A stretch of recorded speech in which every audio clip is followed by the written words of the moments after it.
Hey guys, welcome back to my channel, or welcome if you are new. Today we are doing my June reading wrap up. This has probably been the best month so far this year for how many books I've read. I read 12 books in June. I don't know what it is, but apparently I just read more in summer. I don't know. Anyway, we had quite a strong month. I think the lowest rating was a 3, and we do have one question mark, but we'll get to that when we get to that. So, starting off strong, the first book we read was Wildside by Elsie Silver, and I rated this a 4.5 and a 2.5 chili pepper rating. This book was a really happy surprise for me because I was fully prepared to not like it that much. I knew I would like it because it's Elsie Silver, it's single dads. I think because there was a few reviews I'd seen. The reviews were good, don't get me wrong, but it's the fact he's a pro wrestler. I was like, I don't think we're gonna get on with that. And to be honest, I don't enjoy that. I can't lie, it's a little bit of an ick. But she really liked it. Tabby was into it, so I can't exactly complain, he's not my man. But I did really like Reese. So if you are unaware, this series is following single dads. He's not technically a single dad though, but he's part of the single dads bowling team. So we've seen him in the other 2 books. Basically, or maybe just the second book. I can't remember. Reese knew Tabby's sister, who is the mother of the child in this book. He was her landlord and quite close friend. There was nothing romantic going on, but basically I can't remember what the sister's name is, but in Tabby's sister's will, she's named Reese as the person she would like to take care of. I want to call him Milo. I don't know why. Every child is called Milo. It is Milo. What other book was he called Milo in? I feel like every book, the child, if it's a boy, he's called Milo. Is Love Unwritten? Oh no, he's called Nico. Anyway. So Milo's mum put in her will that she wanted Reese to take care of him, but technically his next of kin would be his grandparents or his auntie, and which is Tabitha, and she's looked after him a lot, and I think he stayed with her in the run-up to Milo's mum's death. Anyway, so basically it's kind of like he's been told one thing about Tabitha, and then there's the truth. So he thinks Tabitha's awful, that the whole family's awful, and that they don't deserve Milo, and that he will look after him better. But then when he sees how much he's actually loved, he's kind of thinking, well, clearly I've not been told the truth here. And they ended up getting married. It's a marriage of convenience. I also forgot about that for a second. Anyway, this was really fun. I really, really, really loved their relationship and how much they loved Milo. That kid was so loved. It's just not even funny. Also, I was just really happy for Reese as a character that he found love and friendship and family, because he was very lonely. He didn't really have friends in the same scope that these guys are all friends. He didn't have any family, he was an orphan himself and was stuck in the system when he was growing up. So the fact I just loved him finding his family when that was really all he wanted in life and never thought he would have. And I'm glad Tabby found someone to take care of her, because she was very much the caretaker of her friends and family, and it was about time that someone took care of her. So yeah, like I said, this book is marriage of convenience, and if there is one trope, like one micro trope we get in this book, it's the my wife trope. I think it was Reese's kink to call Tabby his wife, genuinely, all the time, and I was so here for it.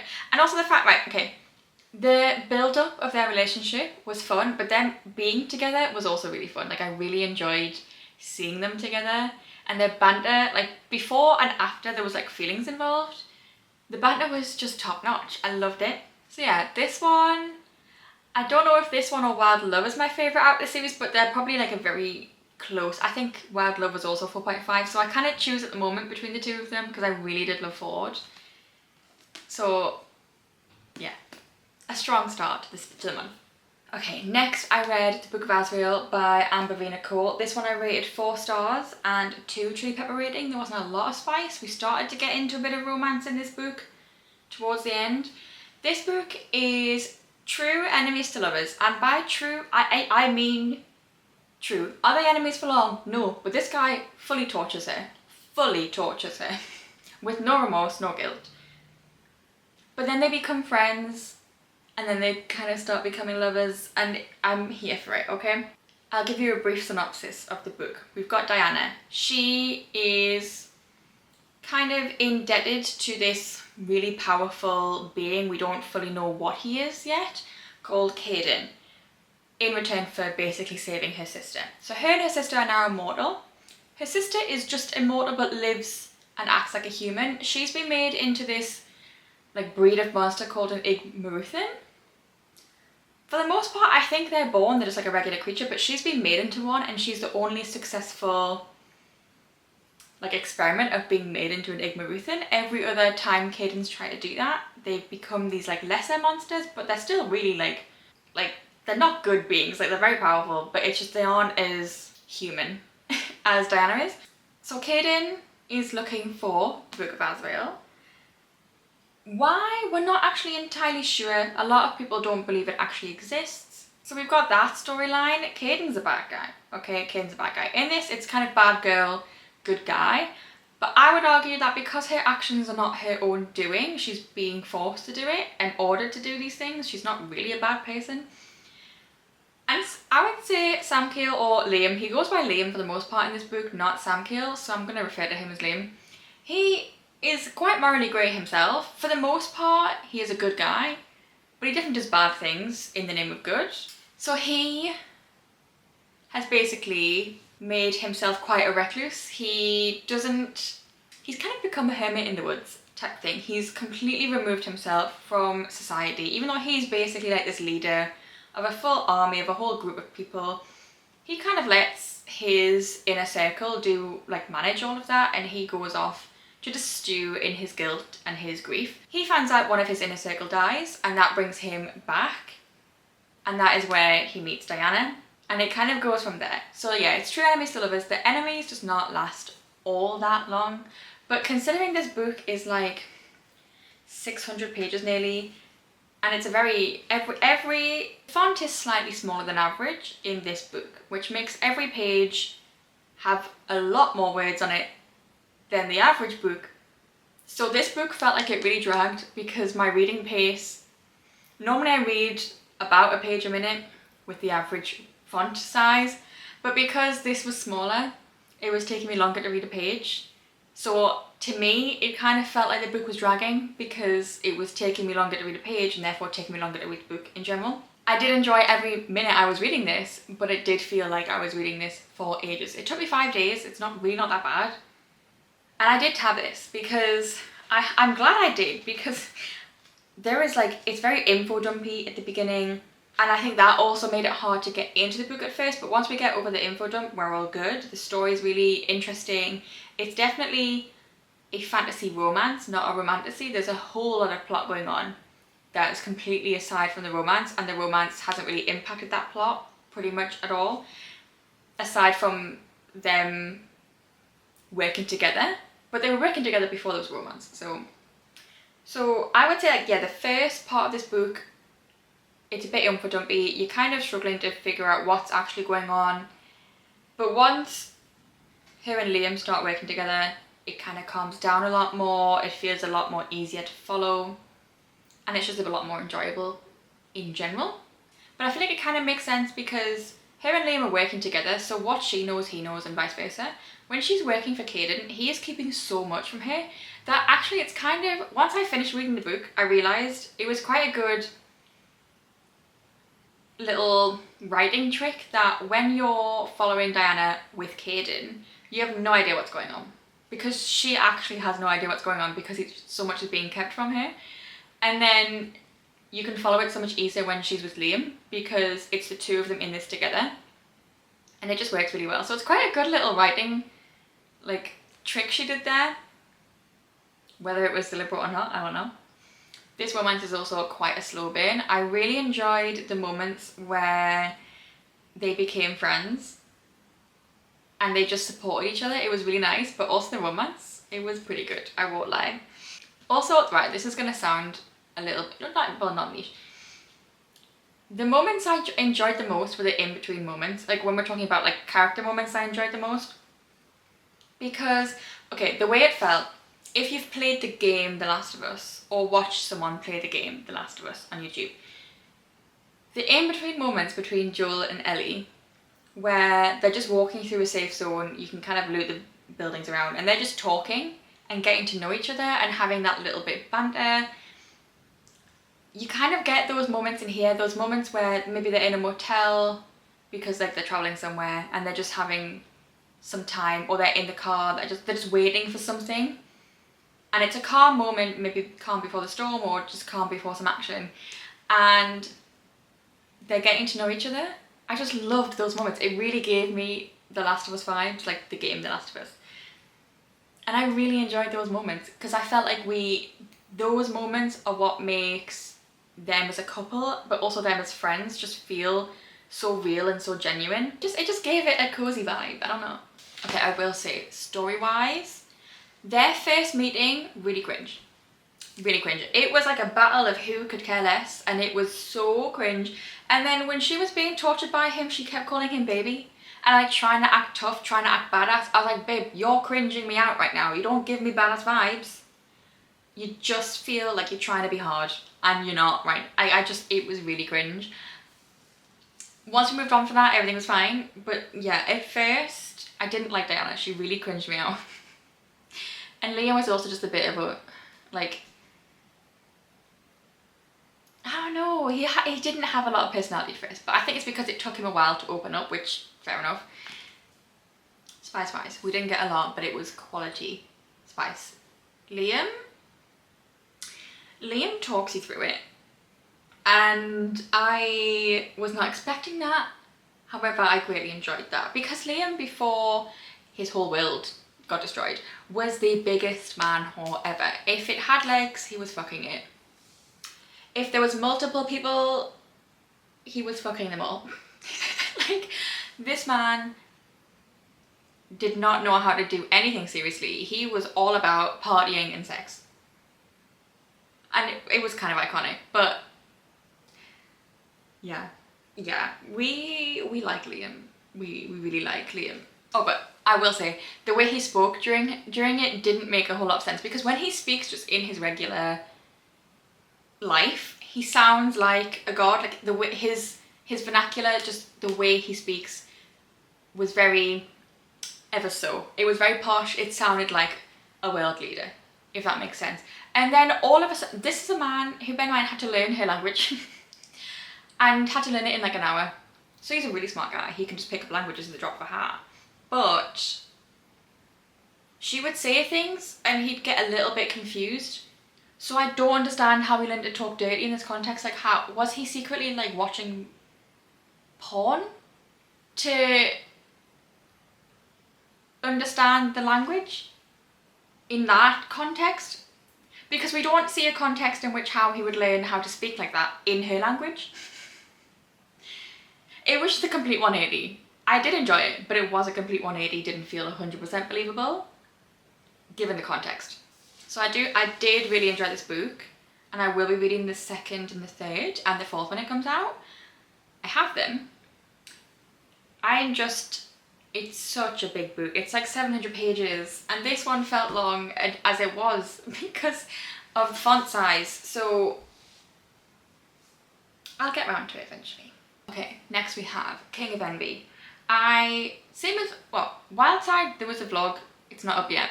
It will be. I also read this in a vlog. I did tab a couple sections because Vuk is selectively mute, but when he's selectively vocal, he knows how to use words. That's all I'm gonna say. I really enjoyed this book. I rated it 4 stars. I gave it a 2.5 chili pepper spice. I never know how to rate books spice-wise, because I feel like I read books now, I'm like, oh, that wasn't all that spicy. I don't know. So we're giving it a 2.5. This book, oh right, okay. So this is book 5 in the Kings of Sin series. We're following Vuk, who we've known probably since the first book, and a model called Ayana. He is like obsessed with her. We don't fully know why, but I'm just not going to question it. She is engaged to Vuk's best friend, and Vuk is the best man at this wedding. It's a marriage of convenience, though. It's like a platonic engagement. They're not in love. But Vuk is obsessed with this girl. Like fully in love with her. yeah, all I'm gonna say, this man is the most morally grey out of the Kings of Sin men. This book is basically like Twisted Lies. It really does give Stella and Christian, I'll be honest with you. But I still really enjoyed it, okay? And Twisted Lies is my favourite out of the Twisted series. I haven't got a lot to say, I haven't actually written my review down. If you want to see my thoughts at the time, then subscribe, because probably the next video is going to be this reading vlog. I did enjoy it. I did enjoy it. It's not my favourite. I still think King of Pride is my favourite, which is funny because it's like a lot of people's least favourites. But I loved Kai and his Britishness, okay? I love a man. He gave Elijah, that's right, he gave Elijah Michelson, the man in the suit but knows how to throw a punch. Like, very calm, collected, suave. But when he needs to, he can be dangerous. I loved Kai. But I did really like the book, I have to say. I just haven't got a lot to say about it because I can't remember. If I haven't written my thoughts down, I can't remember. Anyway. Next we read Lost and Lasso by Lila Sage. I rated it 3 stars and give it a 2 chili pepper rating. This is probably my least rated book, lowest rated book of the month. This series as a whole, I don't love the series. It's fun, it's enjoyable, it's whatever, but it's nothing memorable. This book I have been looking forward to since book 1 because Teddy and Gus do not like each other. However, at first when I was reading this, he was fully disgusted every time she touched him. So I just couldn't see how they would ever become romantic. But they did, and it worked. They were a fun couple. Yeah, I would say they were a fun couple. I did enjoy their story. It was fun. There was a few moments that made me smile. But I wasn't excited about them. I wasn't giggling about them. The smut was really cringe. Okay, I don't know what it is. I'm sorry, Lila. I just don't get on with your smut. I don't know what it is. It wasn't quite as bad as the shower scene in Swift and Saddle, but it was close. My favourite part about this is probably that there isn't a third act conflict. It just progresses naturally, and yeah, it's lovely. So it was fun. I do recommend the series if you're wanting a fun cowboy romance, but it's not got a lot of depth. Yeah, I don't know. It's not my favourite. Okay, next. Partly because I was like, let's finish the series, and partly because the epilogue of Lost and Lasso made me want to read this book straight away. But we read Wild and Wrangled. This book was a 4.5 stars. I don't know what happened in the making of this book. This book was miles above all 3 other books in this series. Dusty might be one of my favourite book boyfriends. This man brought back yearning. Mr. Darcy level yearning. I read this as the first book in my 24-hour readathon this month, which was my, not the last video because that was my TBR jar, but the one before that, if you want to watch the video. Dusty just did things. He was the most caring, thoughtful man. Like, I can't tell you all the ways in which I love Dusty, but I'm telling you, he is the best of all of the Rebel Blue Ranch men, by far. This is a second chance romance. We do get a few chapters set in the past where we see Cam and Dusty as teenagers, like when they were first getting together. And him as a teenager was so sweet. He was so sweet and so charming. And he's just even sweeter and even more charming as an adult. I just think this is the strongest book of the series, and I highly, highly recommend. I really enjoyed also, this is a second chance romance, and second chance in that they broke up as like teenagers / very young adults. The reason for them breaking up was so genuine, so real, so believable, and not something that is like a deal breaker, I feel like, later on. It just made sense. And do you know how rare that is? How, like, Every Summer After and Love in Other Words, I hated the reason that they had broken up in the first instance for both of them. But Love in Other Words especially, really hated that. It brought down the book for me by 3 stars. Like, it could have been a 5 stars. And I still haven't decided if Love in Other Words is a 5 stars or a 2 stars because of the reason they broke up. So we didn't get that in this, which is lovely. Next, I read Bookshops and Bone Dust by Travis Baldree. This was also a 4.5 stars. There's no spice in this book. And it turns out, I was saying in the readathon, I really hoped that there would be a 3rd book, but I didn't think there would be. It turns out there was going to be a 3rd book. Following Fern, after the... I think it'll be after what happens in Legends and Lattes as well. We got a lovely little chapter at the end that came after this book and came after Legends and Lattes, which I think is what obviously the third book's going to be about, following that little chapter. I'm just really excited for it because this book was so cozy. I think, yeah, I like this one more than Legends and Lattes, I'm fairly sure. I think I rated that one a 4 stars. This one was a 4.5. This one, it had a little bit of a mystery plot. It had a little bit more action, even though Viv was injured the whole time. There was just something about this that just gave me that little bit more. There was a bit more to the story, I think, which is what I enjoyed. Yeah, if you want to see my full thoughts, watch the readathon, because I also haven't written anything down for this one. It was just about people who love books and trying to get more people to read books and love books. And it was just really fun. The found family. There was this one character in this called Satchel, and I loved him so much. Yeah, I just highly recommend both books, but I'm really looking forward to the third one. But I think it's gonna come out in, there's a bit of fluff, in hardback first, and obviously I've got the first two in paperback, so I'm gonna have to wait for the paperback to come out, obviously. Okay, then I read 7 Days in June by Tia Williams. I wanted to read this in June for the obvious reason. It's called 7 Days in June. This is also a second chance romance. I rated it a 4 stars and a 1 chili pepper spice rating because it wasn't really spicy. There is like 1 or 2 spicy scenes, but I wouldn't say that as detailed as other spicy scenes. Yeah, second chance romance. We're following Eva, not Eve. We're following Eva, who is a like fantasy romance author. We're getting a then and now timeline, the then being this 7 days in June that happened 15 years prior, where she met Shane as a teenager, and they had this kind of week of like whirlwind romance and trauma, and just a lot happened in this week, I'll be honest with you. They were 2 very broken kids. And then we're following the now timeline where Shane is this like award-winning New York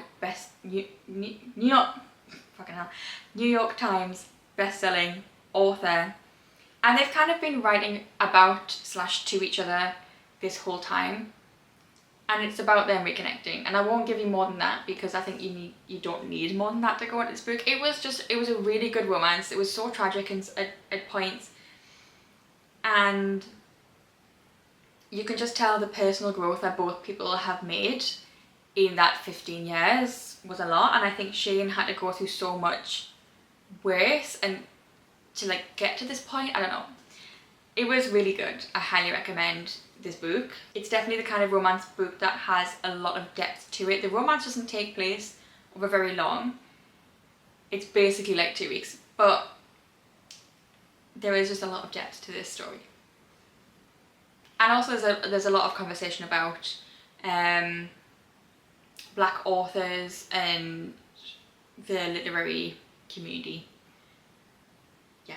Okay, next I read Great BBL by Emily Henry, Great But Beautiful Life. I rate this a 4.25 and a 2.5 chili pepper rating. It's probably more of a 2. But I felt like, maybe I'm wrong, I felt like there was more spice in this than other Emily Henry books. Like the tiniest bit, not like it still wasn't a lot of spice. This is the only Emily Henry book I have not rated a 5 stars, and maybe I wouldn't rate all of them 5 stars now. I feel like People We Meet on Vacation probably isn't actually a 5 stars. I did thoroughly enjoy this book. I enjoyed the literary aspect of learning about Margaret's family and her life. I did enjoy the romance aspect as well. It probably wasn't as romance heavy as other Emily Henry books, but I still felt like the romance was decently romancing. On further reflection, I feel like we don't get to know the MMC all that much as a character, and I can understand why people are saying they don't understand why Alice is attracted to him and what it is that draws her to him, but I still enjoyed the romance, I can't lie. I feel like trying to do the literary aspect / there's this kind of mystery happening within the story and the romance, I feel like the book was trying to do too much while not fulfilling every part of it, and that's why it's not a 5 stars. We focus too much on Margaret's great-grandfather and grandfather probably compared to focusing on Margaret herself. I understand why when you get to the plot twist, but I don't know. I just think it didn't quite hit all the points it needed to for it to, like, with it being like a blend of a few genres, it missed the mark a tiny bit. But I did really enjoy it still, hence why it was a 4.25. So I do still recommend reading it if you are an Emily Henry fan. I think the best way to describe it, because it was very Seven Husbands of Evelyn Hugo with the literary part of the story, it didn't fill the shoes of Seven Husbands, and the romance didn't fill the shoes of an Emily Henry romance. I think that's probably the best way to kind of word it. Then I read My Dark Prince by Parker S. Huntington and L.J. Shen. This is the third and final book in the Dark Prince Road series. This one we're following Oliver, and we meet Oliver in the first two books. He is the best friend of the two, of Zach and Romeo? Is he called Romeo in the first one? Probably. He's the very unserious heir to this massive company / I think he's in some way royalty, and he basically, as we think in the first two books, is this massive player, like a full-on, really sleazy, kind of gross, probably sex obsessed, completely unserious party animal. And then you read this book and you learn the real Oliver, and I think he's my favourite MMC because he's like the least problematic MMC, which is saying something because of what you think of Oliver going into the book. I thought this was going to be a love story with him and Frankie because he was making very inappropriate comments about an underage Frankie in the first two books. Frankie is Dallas's sister from the first book. And I think a lot of people were thinking that is what was going to happen, and I do think on some level that was the actual plan. And then they've clearly decided to change that plan at some point. And I did really enjoy the book. I rated it a 3.75 and a 3.52 pepper rating. It was fun. I definitely enjoyed it. It's not my favourite. I still think My Doctor's Eye is my favourite. I think I rated that one a 4.5 stars last year.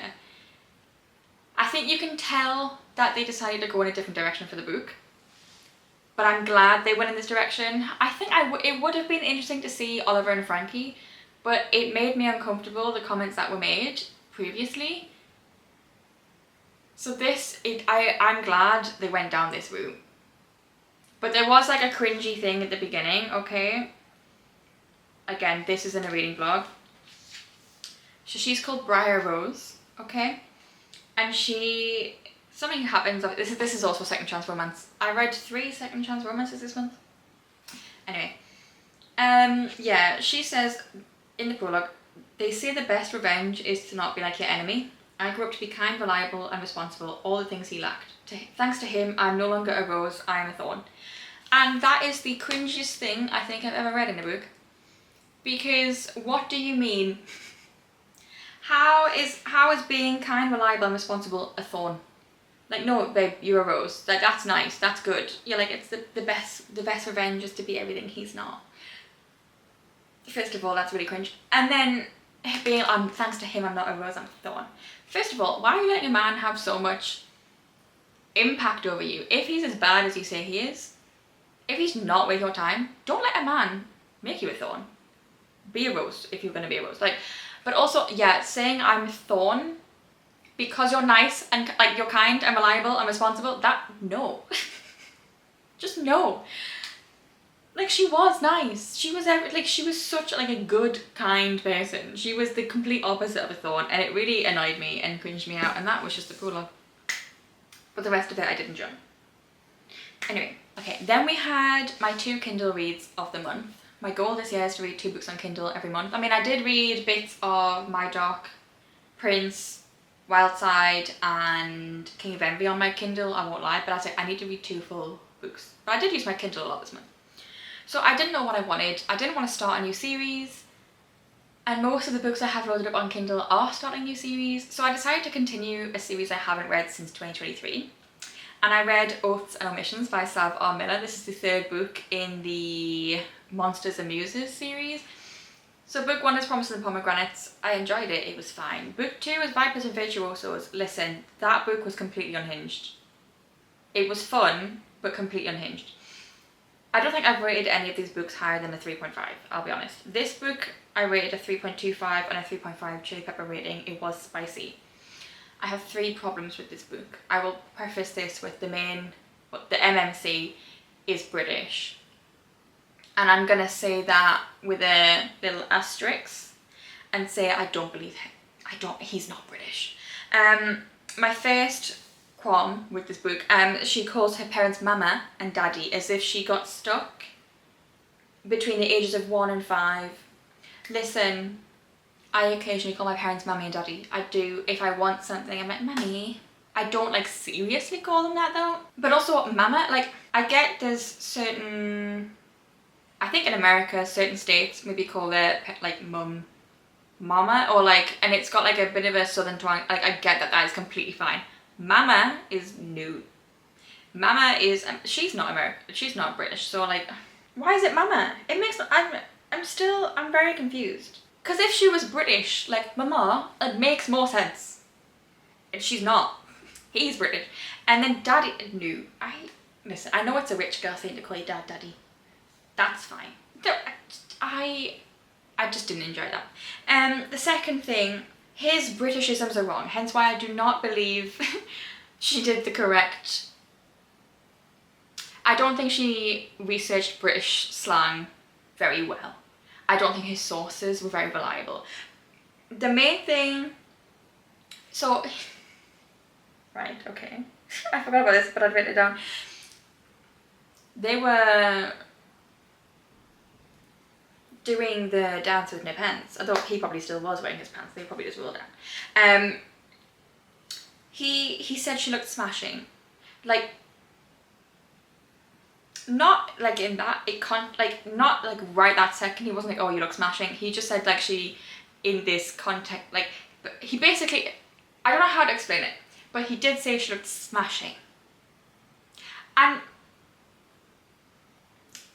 anyone who's British watching this, no one but Nigel Thornberry uses the word smashing. Okay, so all I could see was Nigel Thornberry from the Wild Thornberrys, and that is not a sexy man. And that is not a sexy accent. Well, he says that. I just no. And then the other thing, again, I will preface, this is not a British thing. We do not call this by this term. He referred to her vagina as her snatch.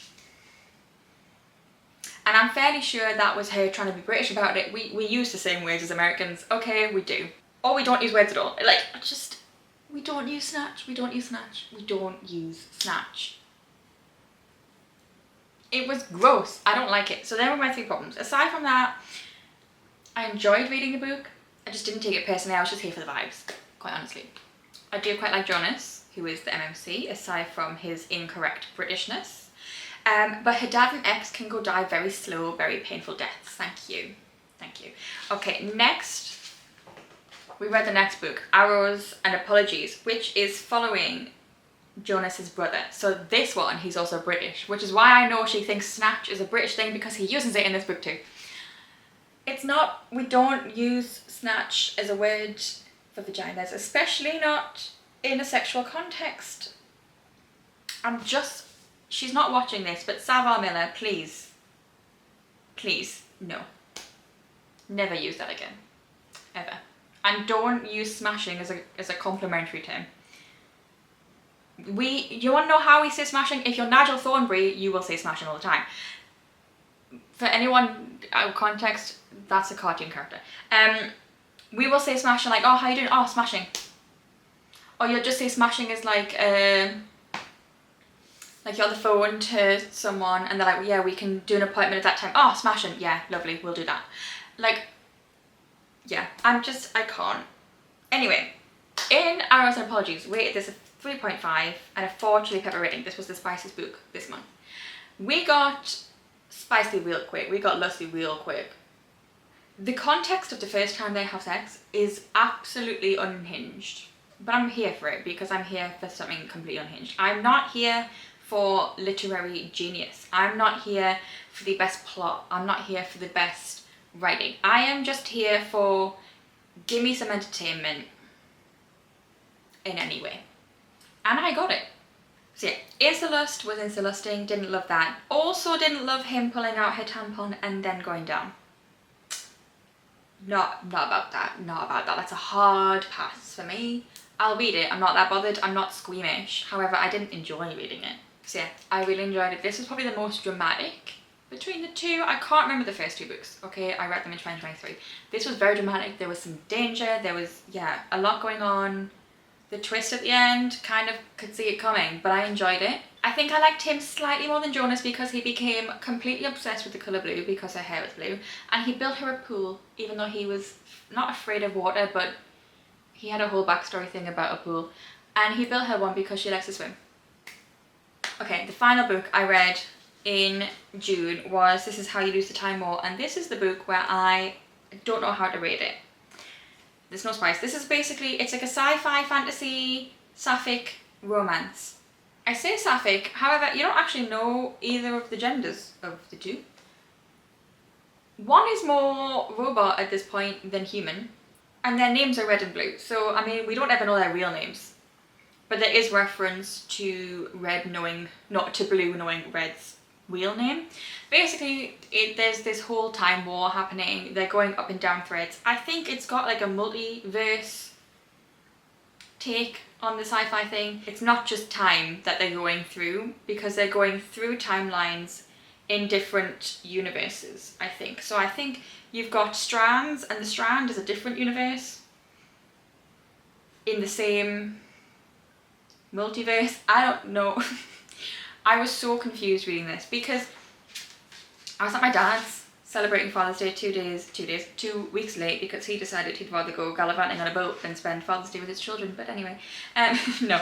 So yeah, I was at my dad's when I was reading this, and I gave the book to my brother and I said, just read the first pages. Like, it's kind of, the way it was written, it was kind of like, it wasn't like this all the time, but quite often there was a simple sentence and a really convoluted sentence and a simple sentence and a really convoluted sentence. And it was, the writing didn't work for me. I think what I've learned through reading this book is, listen, I don't know if I'm autistic. There's a good chance I am. Not bothered to find out. I can't interpret very well. It's the same as when I look at art. I don't see feelings, I don't interpret a reason for art. I just, if it's pretty, if I like it, I like it. That's about as far as my depth goes with art or anything visual like that. With this, because the sentences weren't straightforward, my brain wasn't interpreting what the sentence actually meant. Even though I knew kind of what was going on, it didn't need to be interpreted in an artistic way. I don't need to interpret it in my, like, the sentence was saying what it was saying, but because it was so convoluted and there were so many words, by the time I finished the sentence, I couldn't tell what the sentence was actually trying to say, and I don't know if it's just my brain. I don't know. So I did read the whole book. I don't know how to rate it. I don't know what to say about it. It was just very complicated for no reason, in my opinion. But there was a character throughout that we didn't know who it was, and you learn at the end who it was, and I liked how they did that. And the romance was alright, but they never actually really met. It was all through letters, and I did like the letters. Yeah, so I don't know what to say about this book. I read it, it was one of my 25 in 2025, so I did stick it out and read it. It's very short, at least. If this was a 500-page book, I would have DNF'd. I just wouldn't have done it. So I don't know what to say about this book. Okay, so those are the 12 books I read in June. I think we've had a good reading month. I don't know what it is though. I've realised, okay, my reread of Fourth Ring and Iron Flame aside, I have had only 2 5 stars this year. Both of them were read in January. The first 2 books I read this year were 5 stars, and after that, A Girl Can't Catch a Break. I can't find a 5-star to save my life. So, I would really love it if in the comments you could give me some recommendations on what your 5-star reads are from this year or previous, so I can check them out, because I just want 5-star reads. 4s are great. I've had a lot of 4 stars. The first 3 books I've read in July, this month, have all been 4 stars. That's great. That's still good. They're good ratings, but I wanted 5 stars. I just want a book, I want a series or something that I'm obsessed with. Because genuinely, Onyx Storm broke me. It wasn't even a 5 stars, but Onyx Storm broke me. that is it for this video. I hope you enjoyed. If you did, give the video a thumbs up, subscribe down below if you haven't already. Oh, I'll talk about my stats very quickly. So we read 4,740 pages this month, 7 4-stars, 4 3-stars and 1 question mark, 6 romances, 3 dark romances, 3 fantasies, 9 paperbacks, 1 hardback and 2 on Kindle. So I think we've done pretty well. The only problem is I keep reading books that I've bought this year. So I've written down the books I've bought and then I'm ticking them off when I've read them. That's not too bad. I've read, I think, 19 books that I've bought this year. The problem is, this is my 2023 books, like books purchased in 2023 or before, and my 2024 ones. I have not read enough of those. I need to get reading those more. Anyway, okay, yeah, I'm gonna go. I will see you in the next video. Bye!